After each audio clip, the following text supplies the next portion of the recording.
I do have the mics live, just to let you know, okay?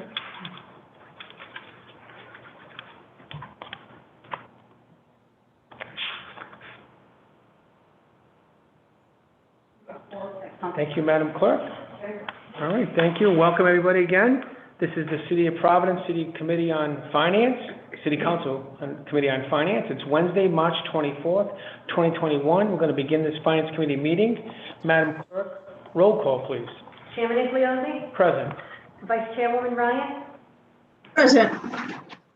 Councilwoman Castillo? Present. Councilman Anthony?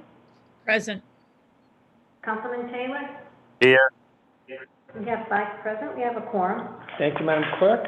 For the first item, and we'd like to continue item number 1 to the next Finance meeting. May I have a motion to that effect? So moved. Second. Second by Councilman Taylor. Discussion. All in favor? Aye. Thank you. Madam Clerk, item number 2, please. An ordinance establishing a tax stabilization agreement for 321 Knight Street, LLC. Thank you, Madam Clerk. A motion to schedule this item for a public hearing. So moved. Second. Vice Chair by Councilman Taylor. Discussion. All in favor? Aye. Motion carries. Next item. Item number 3. Before we do it, let the record reflect that Councilman Goncalves is present. Councilman Correa is present. Ken Cheverini, our city solicitor, is present. And of course, Doris De Los Santos, Billy Kepner, Jimmy Lombardi, our treasurer, and Gina Costa, internal auditor. Thank you. Madam Clerk, item number 3, please. Resolution authorizing approval of the following contract awards by the Board of Contract and Supply in accordance with Section 21-26A of the Code of Ordinances. Westlaw, Thompson Reuters, total amount not to exceed $139,821.57. 3-year contract, Board of Copies. I didn't even cut to the chase. Ken Cheverini, can you just maybe quickly explain to my colleagues what the law is and why the law department would need it? Oh, Yeah, can you hear me? Yes, Mr. Chairman. It's a legal tool, a legal research tool that is used. It's an online research tool that the city utilizes and all the lawyers utilize to do research and case analysis. It's extremely beneficial to any attorney when conducting a research on case precedent, past practices, statutes, ordinances, not only in the state of Rhode Island, but across the country. And it provides attorneys with this essential tool when writing briefs or preparing ordinances or drafting legislation. So that's the major basis or the benefit of having such a tool. Thank you. I, being a lawyer, recognize Westlaw as an invaluable tool for any lawyer, law firm that's out there. So, motion to recommend approval, item number 3. So moved. Second. Vice Chair, second by Councilman Taylor. Discussion? All in favor? Aye. Motion. Aye. Thank you. Next item, item number 4, Madam Clerk. Resolution authorizing approval of the following contract awards by the Board of Contract and Supply in accordance with Section 21-26 of the Code of Ordinances. The Providence Center, $89,570. Healthy Communities Office. Okay, yep. Is anybody here on this matter? Okay. No, at this time, just then a motion to continue item till. Motion continue item 4. Second. Second by Councilman Steele, Councilman Taylor. Discussion. All in favor? Aye. Next item, Madam Clerk, item number 5. Resolution authorizing approval of the following contract awards by the Board of Contract and Supply in accordance with Section 21-26A of the Code of Ordinances, Delta Dental of Rhode Island. Thank you. It's for what, $17 million? Please take the note. Madam Clerk, is anybody on for this item? Can explain this, what this is about? With that, motion to continue item 5. Item number 5. Second. Second by Councilman Steele, Councilman Taylor. Discussion. All in favor? Aye. Madam Clerk, item number 6, please. Resolution authorizing approval of the following contract award by the Board of Contract and Supply in accordance with Section 21-26A of the Code of Ordinances, Blue Cross and Blue Shield of Rhode Island, $246 million for a 3-year contract. $246 million. Madam Clerk, is anybody? Just make sure that but they're not on the right. They are, Okay. Yeah, but these are all human resources. yeah, that's what I'm saying. Well, then stop, hold it a second, hold it. They should notify you in advance that they're gonna speak. So we're gonna have, next item, we have, who is speaking, who's looking to speak? Blue Cross right now. Blue Cross right now. Okay, so who would that be? Jim? Just hang on a second, please. Annette. Stop a second. I'm not going to just pick and choose. Since Sarah Silveria is here as the finance director, maybe she can give us some guidance. Sarah Silveria, is you there, please? I am here. So why don't you give us some guidance to tell us, is anybody here on this matter to speak on the $246 million contract? And if so, who, please? Yes, our HR director, Emmanuel Echeverria, should be on, as well as our Mercer consultant, Okay, and do you know the consultant's name? Mercer. So let's promote Mr. Escoveria first, and maybe then he can tell us who on this laundry list is the... Hello? Good evening. Good evening. Can you please state your name and your position and your address for the record and be sworn in by the clerk? Madam Clerk? Please raise your right hand. Do you swear under penalty of perjury that the testimony they are about to give is the truth, the whole truth, and nothing but the truth, so help you God? I do. Please state your name for the record, sir. Emmanuel Echeverria, Director of Human Resources for the City of Providence.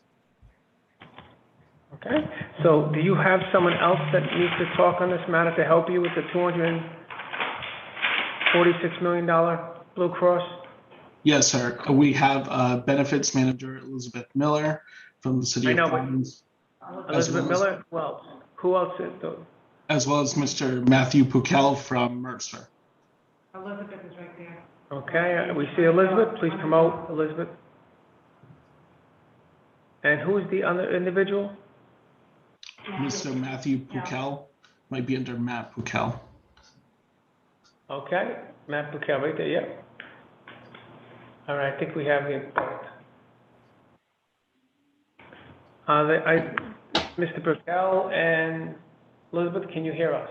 Elizabeth Miller. Great. Madam Clerk, can you swear these two individuals in, and then we can hear their testimony? Please raise your right hand. Do you swear under penalty of perjury that the testimony you're about to give is the truth, the whole truth, and nothing but the truth, so help you God? I do. Please state your name for the record, sir. Matt Pukel from Mercer. Thank you. Sure.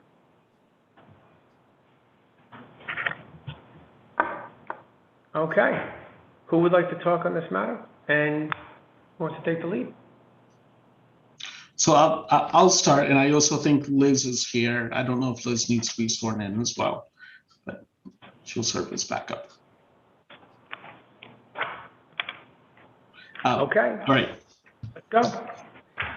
Thank you. So the three items that we have before you related to benefits are awards for our healthcare, our medical through Blue Cross Blue Shield of Rhode Island, our pharmaceutical through Caremark, and then our dental. These come through Delta Dental was our selected bidder. So with is the that, help of, second, Mr. Guerrero, is that item number 5? I believe it's items 4, 5, Do we and know- 6. One second. What items do you need us to address for you, sir? We'll bring, because I think we have to bring them back per the Robert's Rules of Order. Is item number 5 Delta Dental yours, I presume? Correct. Yes. And item number 6? Number 6 and number 7. How about number 8?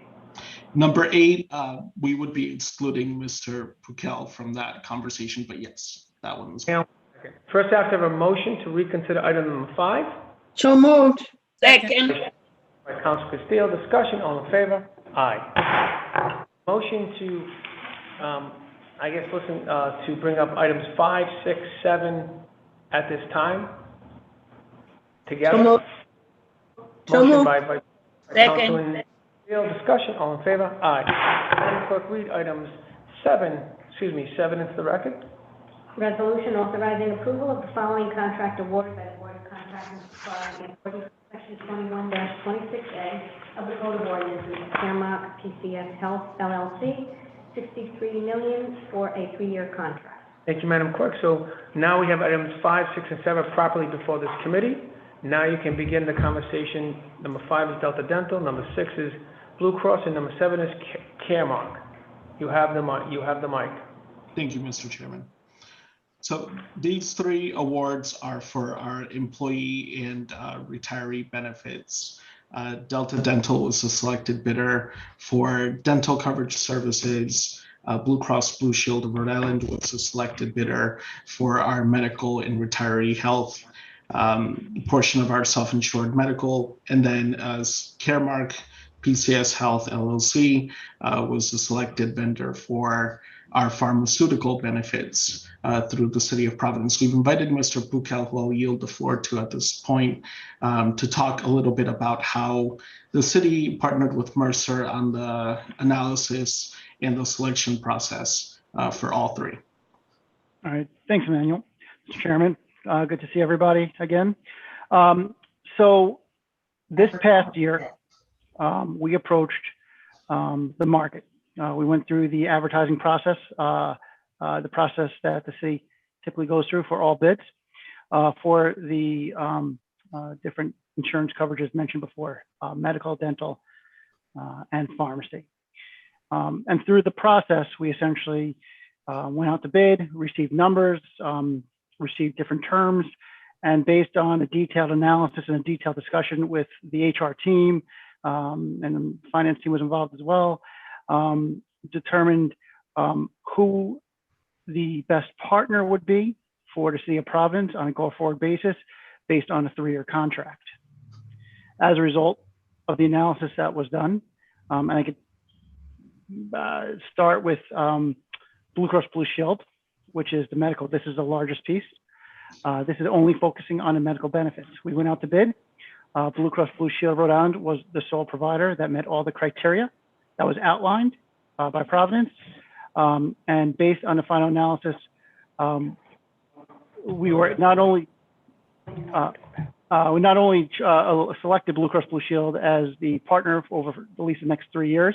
Based on the in-force contract, we were able to negotiate. The Blue Cross, as a result of this, gave us much more favorable terms than they have in the past. So Blue Cross has been a partner with Providence for a number of years now. They continue to offer what we consider a high level, a strong level of insurance and coverage, meeting the needs of the employees and their spouses, dependents of the city. And based on the proposal they provided, they met all criteria that we requested competitively. Any? Okay. Okay.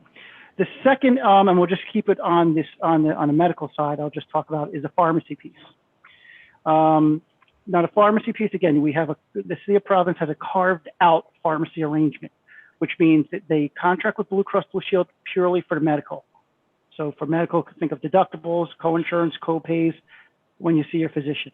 The pharmacy piece is when you get those prescription drugs, when you go to the CVS's or the Walgreens, et cetera, or the local pharmacies within Providence.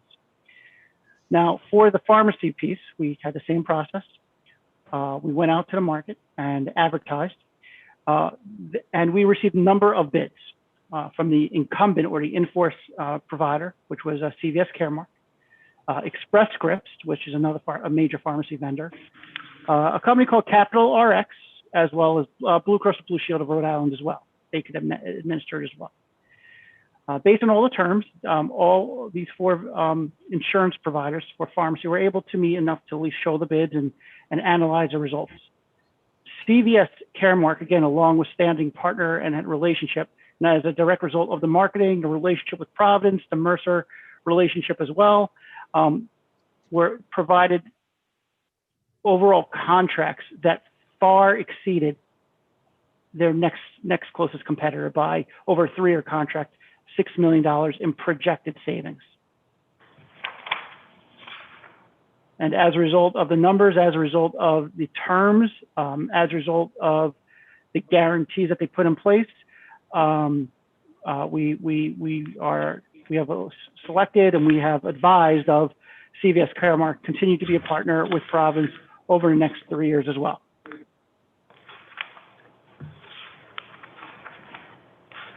So let me ask you this question. Sure. I mean, first, let's talk about the first one, which is, so in general, for the 3 years, it's going to roughly cost the city $103 million per year for all these three. Delta Dental, Blue Cross, and Caremark. We put, roughly $103 million a year, is that what it comes down to? Did I get it right? Oh, and Blue Cross, yep. I'm talking about for the whole, the cost of the city's healthcare aspect, right? Mm-hmm. So let me start off with your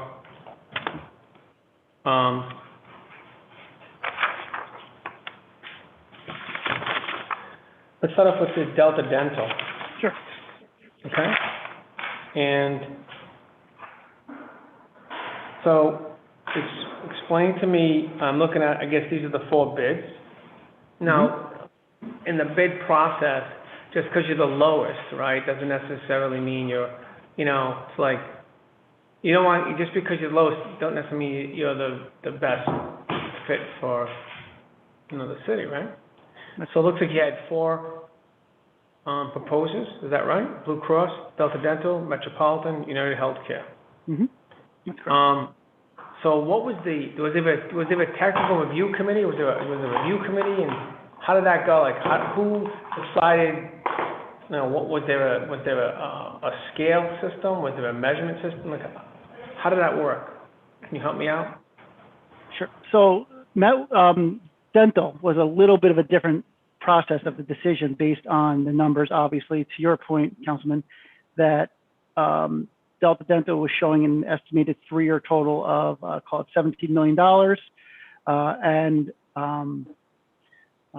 Blue Cross Blue Shield is showing a 3-year total of $16 million. So it's about $1 million over the course of 3 years. So why are we making the recommendation of moving to a partner such as Delta Dental versus Blue Cross Blue Shield? With regards to dental, there were a number of aspects at play that were a bit different than the medical and the pharmacy that weren't as clear cut. Blue Cross Blue Shield they have very different networks of providers, both Blue Cross as well as Delta Dental. Delta Dental, both locally in Providence as well as on a national basis, you do have people who reside in different parts of the country as well, including Florida, have a much larger network with a larger number of providers. When we review this proposal with Blue Cross Blue Shield, and again, we need to review based on the information they provided with the assumptions they provided, and then give our analysis based on our expertise and our experience working in this for a number of years now. I have over 20 years myself. Blue Cross made certain assumptions that there would be a number of your employees, number of your members, so employees, spouses, and their dependents, that will seek service at in-network providers. What we did is what's called a disruption analysis, which takes a look at the actual in-network, actual providers being looked at or being visited by your current members, and what percent falls into the Blue Cross Blue Shield network.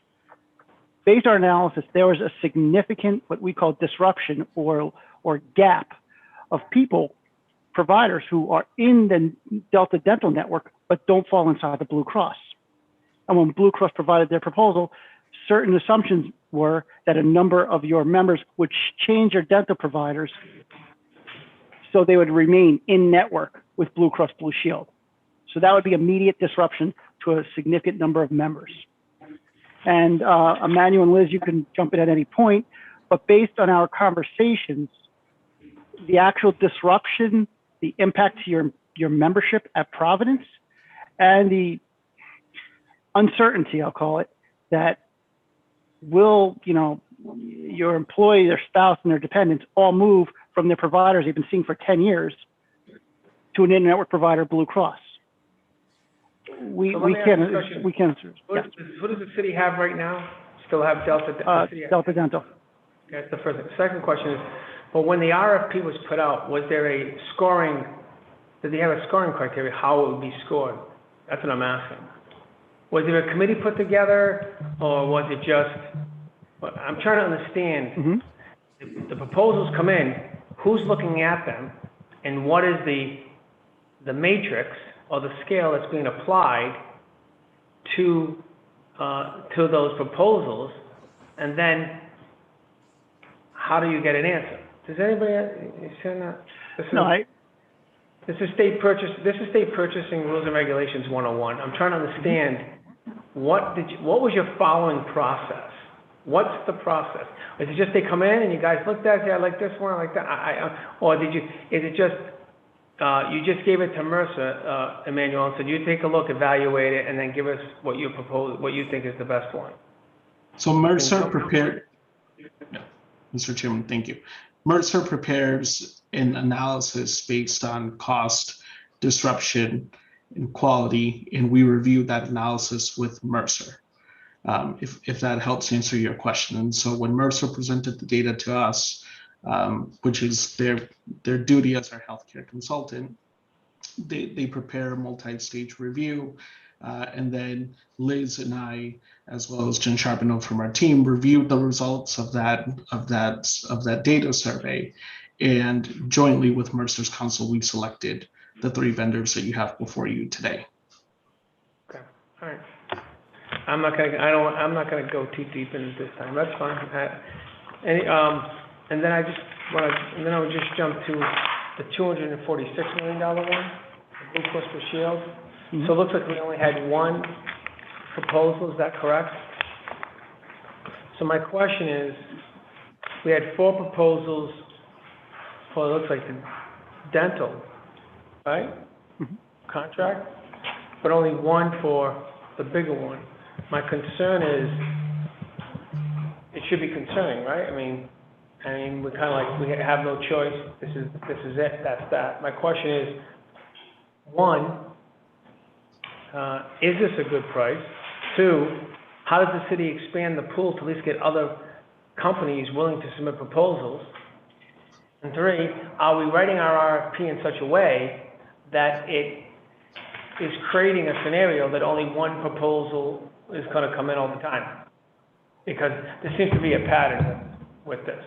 I see the same company all the time. So can you help me with that? Do you want me? Yeah, go ahead. So, Mr. Chairman, so. Just, I just want to just everybody understand where I come from. Competition is good for the city, right? Yep. So, and especially when we're talking about one of the biggest expenditures the city has to spend, right? This is $81 million a year practically, right? That's correct. That's correct on medical. 81, so it's a big chunk. So it does give me pause when we don't have any competition, other companies willing to come in. So what's happening, that's this environment is not creating competition so the city can get, I'm not saying we don't end up at Blue Cross, but the city doesn't get competition. Can you help us out? Mr. Chairman, I can say that in Rhode Island, we do have a number of different insurance providers, but the 2 major providers for medical insurance are Blue Cross Blue Shield and United Healthcare. United Healthcare submitted a proposal. They did not meet the standard criteria that is required that every other company for dental, pharmacy, and Blue Cross for medical. No, Mr. Pagano, yeah, I think let's not mention other companies. What I'm asking is, are we writing our RFP in such a way that we're not getting more than 1? We should be getting. My question is, are we being perceived as a closed shop that end up never getting competition and we're stuck with the same entity? Okay. So the question is, are we even crafting our RFP in such a way that it's not opening it up to help the city and its expenses? You don't have to tell me why you disqualified someone. I just want to understand. Okay, that's what I'm looking at. You're the consultant. I presume you write the RFP, right? Who writes the RFP? No, we do. Mercer does, yes. There you go. So Mercer writes the RFP. My question is, we're not getting competition or enough competition in one of the biggest expenses the city spends every year. This is the biggest one, next to the pension. This is $82 million just for this. The pension's $90 million, right?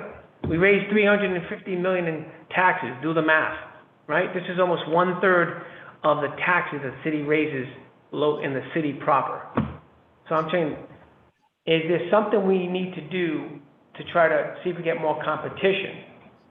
Okay, I know, I don't want to talk about things that we've done up in the state, which we've created competition, which we now have more entities coming in and at least submitting proposals and creating competition, and they're winning, you know, and we're getting a better bang for our buck, and actually better companies to some extent. Not that this company's not a good company. So what's going on? So the RFP is not what limited the competition. It was more that the competition, the competition does exist, but due to a number of various reasons, we're not able to be considered. I don't know how else I could explain that. I can state that these are excellent and these are very good numbers that Blue Cross was able to provide.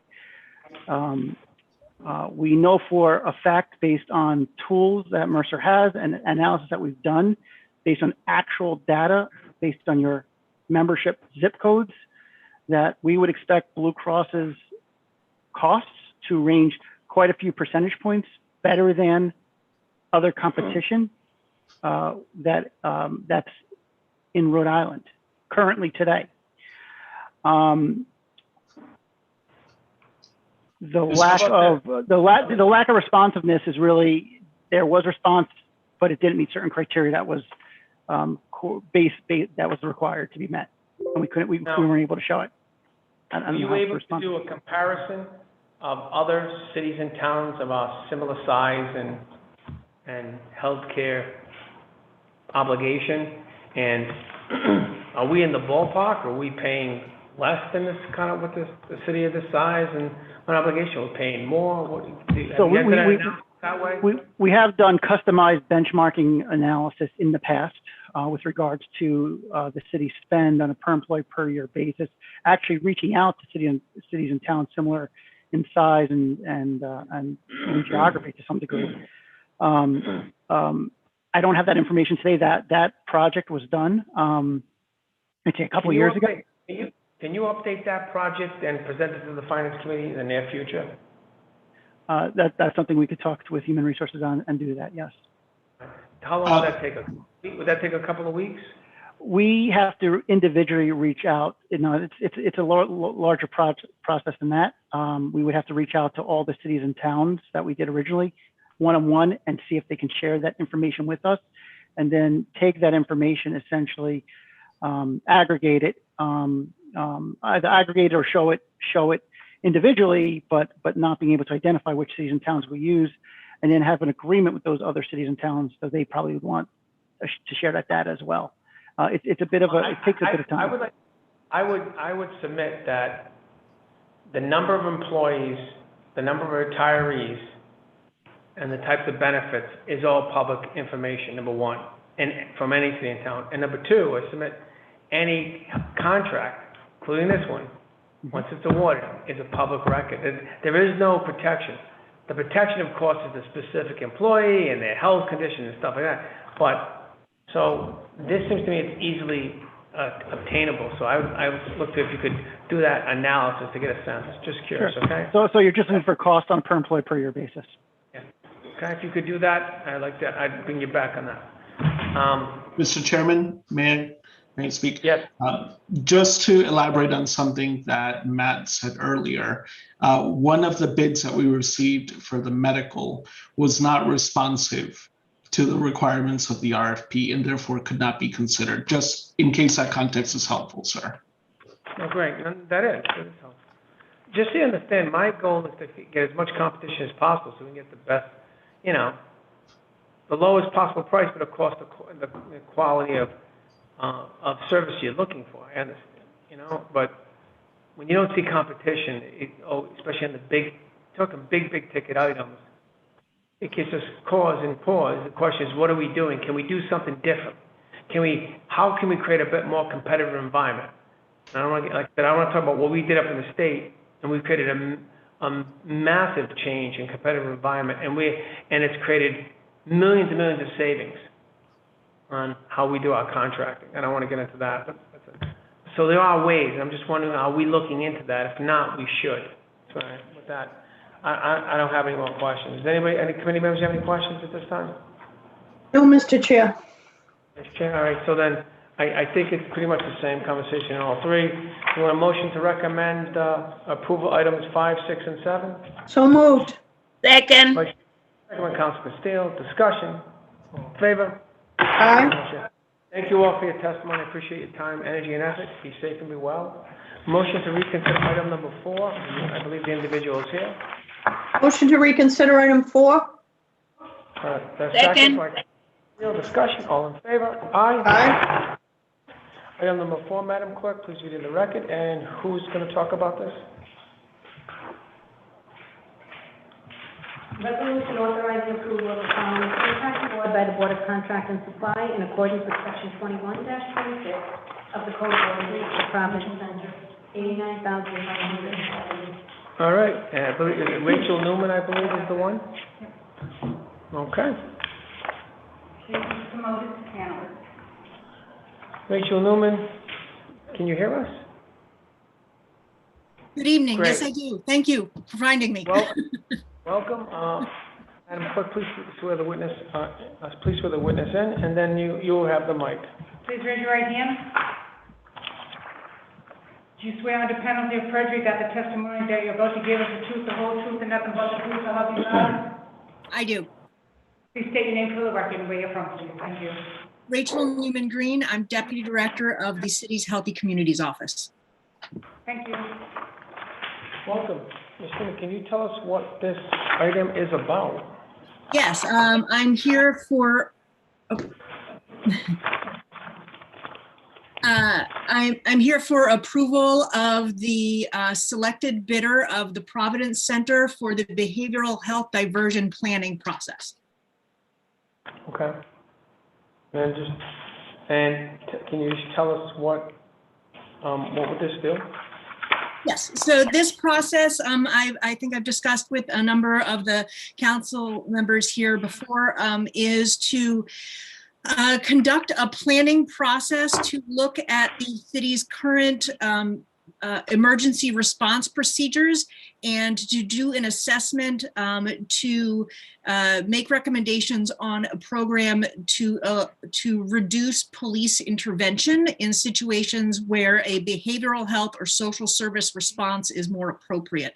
So this contract is about doing a public process, convening stakeholders, convening a steering committee, and doing an assessment of current communications and dispatch, specifically to look at when emergency calls come in, how decisions are made about who's dispatched, and looking at how to make sure that we're engaging the right parties in response to that, making sure that the city has social service or behavioral health providers on call to respond when they are the most appropriate party to respond to an emergency that the public reaches out about.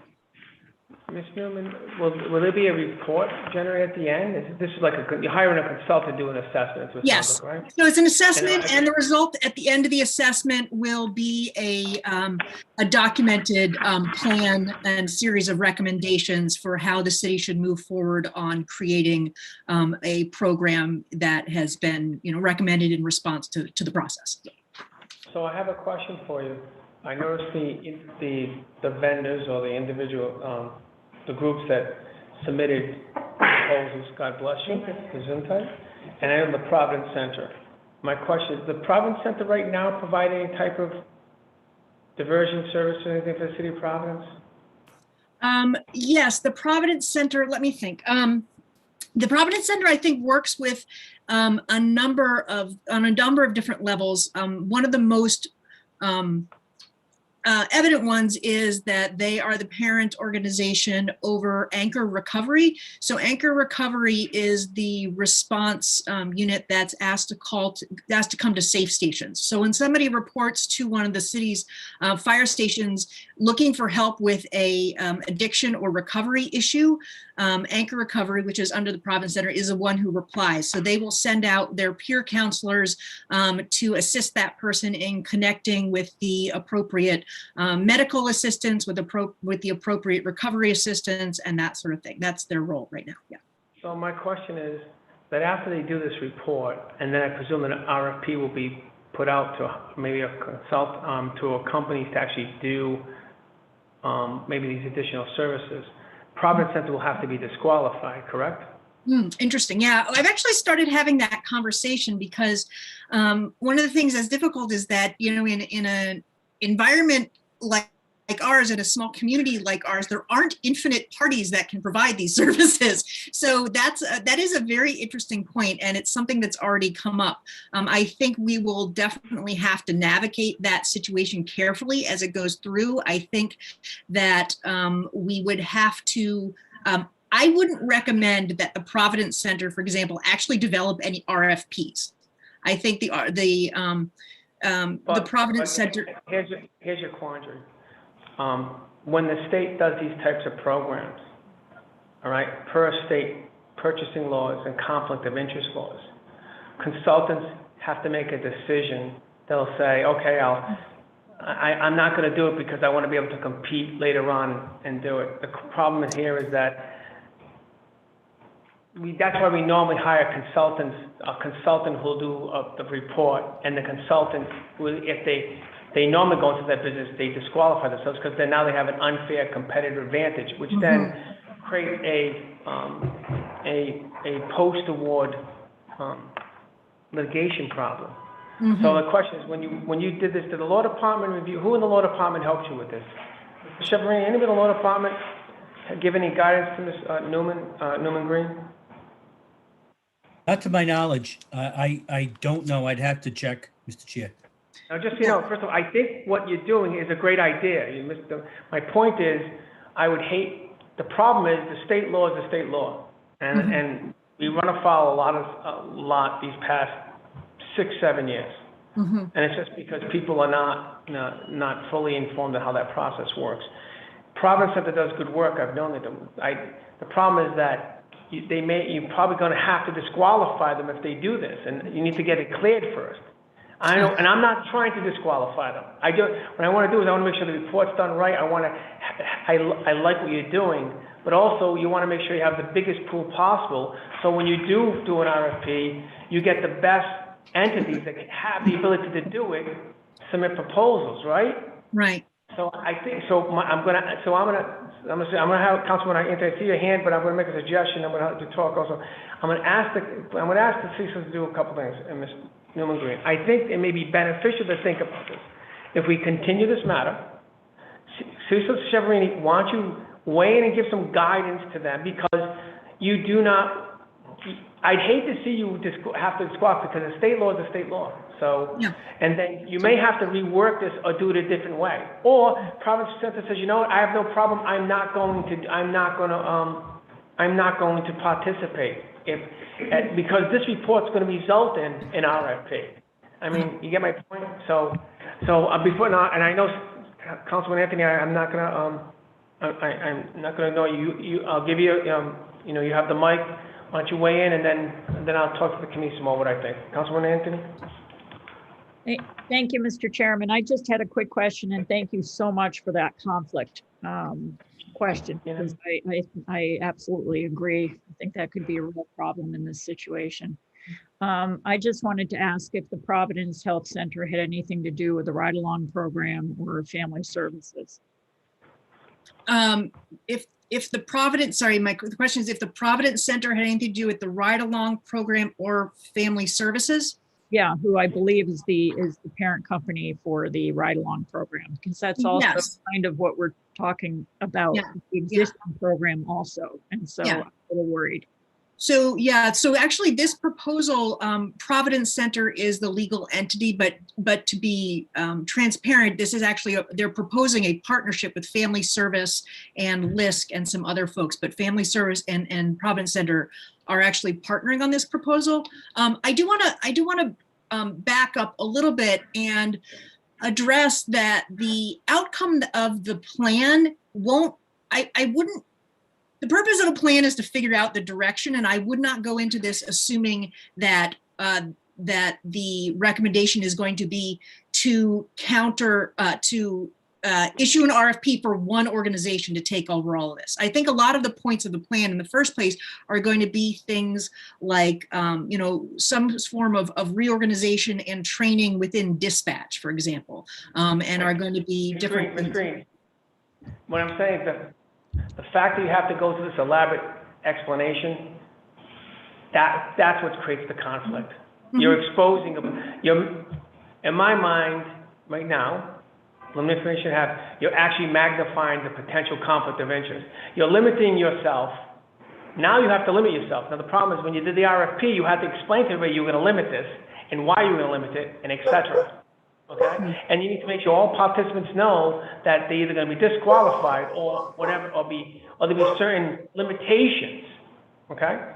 I don't fault you. The bottom line is I recognize if you just don't know the process. It's okay. The purchasing laws of the state of Rhode Island, ethics and conflicts of law are very intricate. And a lot of lay people just navigate through thinking everything's fine. It doesn't work that way. Unfortunately, I hate to see good intentions create litigation, which then creates a negative result, and we can't keep moving in a positive direction, right? So, I don't want to get too much detail so I'm going to suggest, and I think right now, I think you need to delve into this. I'm going to suggest to the committee we continue this matter. I think you may have to rework this and probably do a new RFP on my gut, or there's going to be some kind of real, legal reviewing of this, because we're going to get caught up in something that I don't think we want to get into. So that's going to, all right? So please understand, I think what you're doing is right. I like what you're doing. It's not that.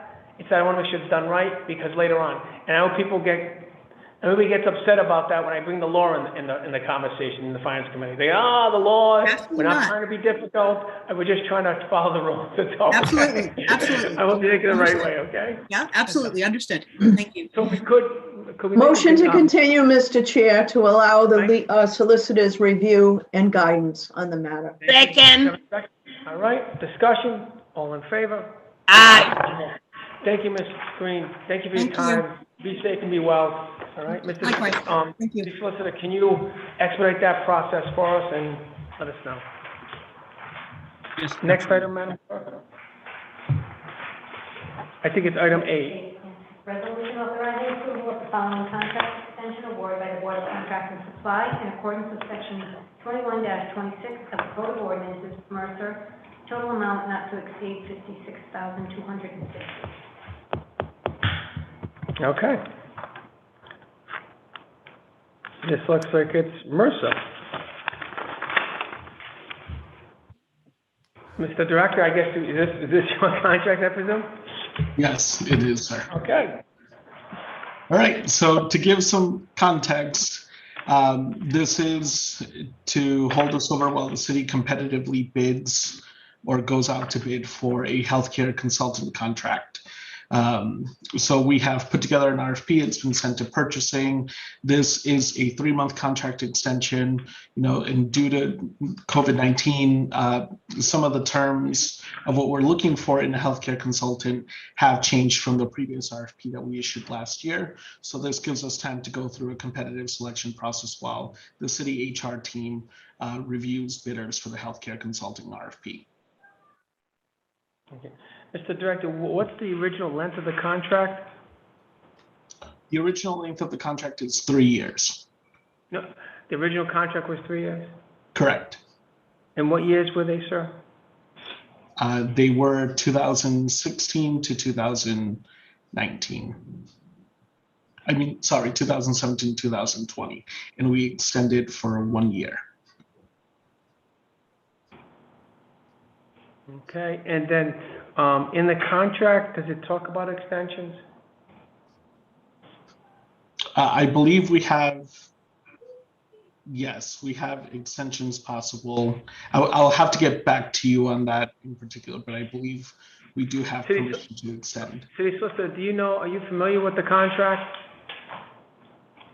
Not off the top of my head, no. Okay, do we have a copy of the extension of, I mean, can you just pull the contract, make sure it allows extensions in the contract, because the original contract would have to say that, right? And then make sure we did the year extension correctly, and then now you're looking at a 3-month extension, right? So it's kind of, I understand what's going on. In the private world, it's easy to do those things, okay? Once again, it's the state purchasing laws, the rules and regulations, you know. We don't want anybody to think that the city's not, you know, following that process. So city solicitor, can you just double check that and just make sure we're clear of that hurdle? Could you do that for us? Yes, absolutely. All right. I mean, Mercer's been working for us anyway, is that correct? Correct. Yes. And of course, we will, what do you call it? You know, have to pay them for what they're doing anyway. I understand that. See, Attorney Law, do you have a question or a comment? No, I actually have a comment because Emmanuel had reached out to me on this issue, and he wanted to know how to handle it. He did go out to bid previous to extending the contract, but Emmanuel confirmed this with me, but the vendor that had been selected failed to complete what they needed to complete on time. So he wanted to go back to Mercer. Is that it? Emmanuel, please continue with that, because I think that's the important factor with the extended contract that you need to let them know. Did you go on RFP just for 3 months? I'm confused. No, we had gone out in 2019. We began the process of going out to bid for a new 3-year contract. We had sent an award letter, but due to COVID, the terms and the conditions of what we needed had changed, and we got the opinion from City Solicitor Adrian Southgate that we should be able to go out to bid once more. Because the term of the contract had changed due to COVID, we had to extend with Mercer 1 year. And I believe Adrian supported us in the decision for the 1-year extension, and that's when I spoke to the internal auditor. So now that this 1 year is approaching, we have redrafted the RFP, but with some of the purchasing and Board of Contract and Supply deadlines, we're going to need about an additional month in the contract. So in order to be safe and give us enough time to properly select and award, we're requesting this 3-month extension. Okay, so this is just for 3 months? Yes. All right, so then it sounds kind of quirky, but I'm going to make a suggested motion, which is a motion to recommend approval based on the city solicitor reviewing it and green-lighting this 3-month process. So How's moved. that? Simple? Second. Thank you. Discussion? All in favor? Aye. Okay. Well, I would just suggest, city solicitor, if you can remind all the directors, Sarah Silvera, you're the finance director, you should reach out to all your directors, and when they get these kind of quandaries, why don't they should reach out first to the city solicitor's office immediately and get a little handle, talk to the general auditor, the treasurer, because, they need help. They're not as well versed, so I'm just making a suggestion. Madam Clerk, item number 9, please. Resolution authorizing approval of the following contract award by the Board of Contract and Supply in accordance with Section 21-26 of the Code of Ordinances, URW America, 13,504. Okay, God bless you. And who is going to talk about this one, what this is about? Parada. Mr. Parada? Okay.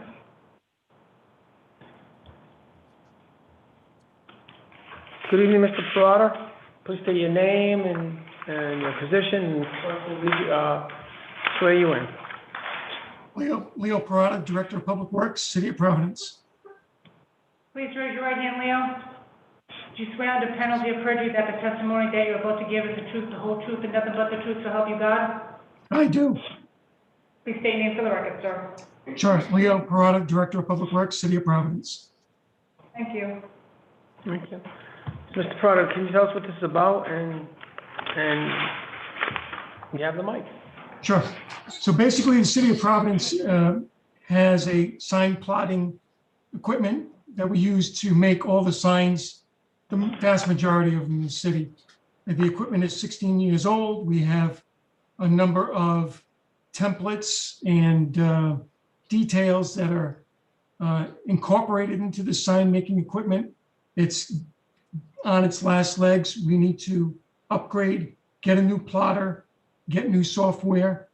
As such, because we're going to be using the same vendor, the same equipment, the same design, the same plotting equipment package, it's deemed to be a sole source. To upgrade, to change everything to a different company would require us to basically lose everything that we have on file for all our existing signs. So it would just be cumbersome and more expensive for the city. So as a result, the cost for the new plotting equipment, computerized software, and potentially training is $13,540. And that basically takes care of the vast majority of the signs for the city.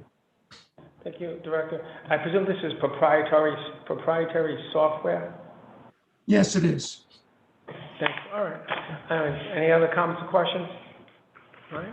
A motion to recommend approval? Mr. Chair, excuse me, I have a question. Vice Chair? Sure, Vice If Chair. I might. Yeah, Sure. just to, I don't know if it's a question or more of a comment to Mr. Parada. I've just noticed of late, our signage has just blossomed in all of our neighborhoods.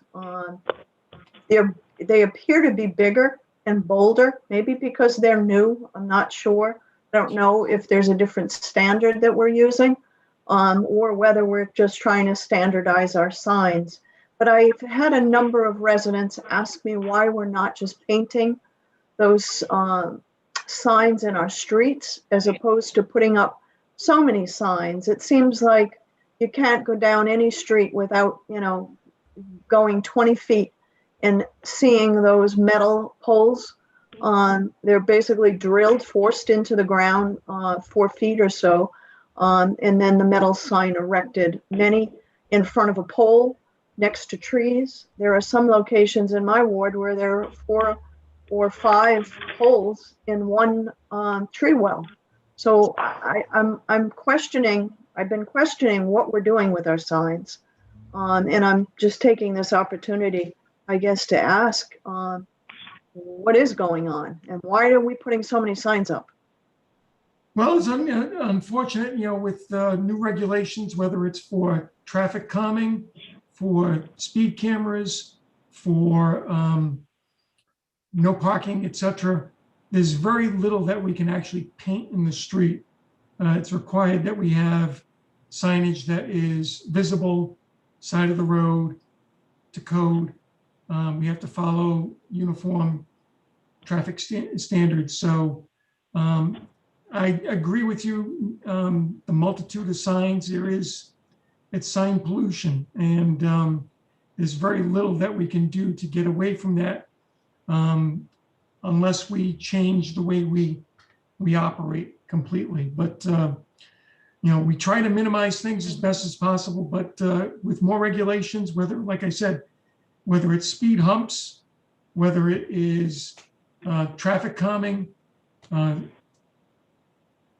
speed zones, that's just adding to the signage that we have out there. It's unfortunate, but the regulations require that we do have those signage out there. So I actually have asked our policy director to look at how we sign our streets, to look at our ordinances or whatever the rules are, because I do believe that we have approached a sign pollution problem. So I welcome your comments and your feedback on that topic.